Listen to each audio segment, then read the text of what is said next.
how to improvise a guitar solo over chord progressions. First, we want to figure out the key of the song that we're going to be improvising to. This is going to help us figure out our root note. So let's say that the song we're improvising along to is in the key of A minor, then we're going to want to find our A root note, and that's what we're going to be playing in. Now, this leads me into our second step here, which is going to be knowing the notes along the low E string. This is going to help you be able to play along to any song in any key. Here are the notes on the low E string. I'm going to point them out, but I want you to really commit these to memory. Open, we have E, 1 is F, 3 is G, 5 is A, 7 is B, 8 is C, and 10 is D. And then this pattern just repeats all the way down the string. Now that we know that the 5th fret is A, we can easily find where our A root note is, and this is going to be our basis for our scale. Now I'm going to show you a simple shape from the pentatonic scale and how you're going to be able to move this around so you can improvise in any key. So we're going to use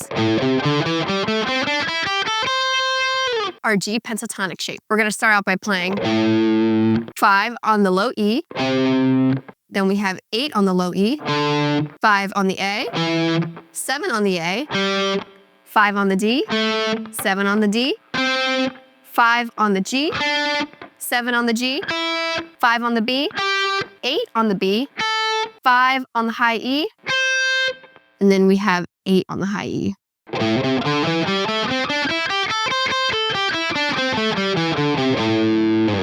And there's our scale.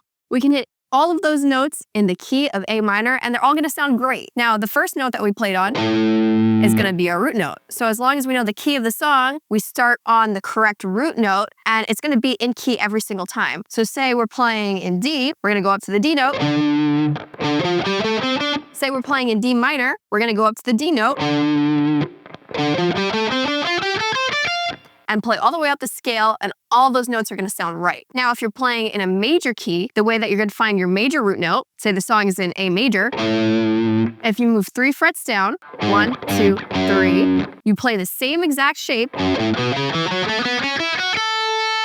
and all of those notes are going to go perfect over your major key. Now, the best part here is to just experiment with this, play around to different backing tracks and different keys, and really get used to the feel of using this pentatonic scale. And then eventually your whole fretboard is going to be able to open up as you learn more scales and more positions.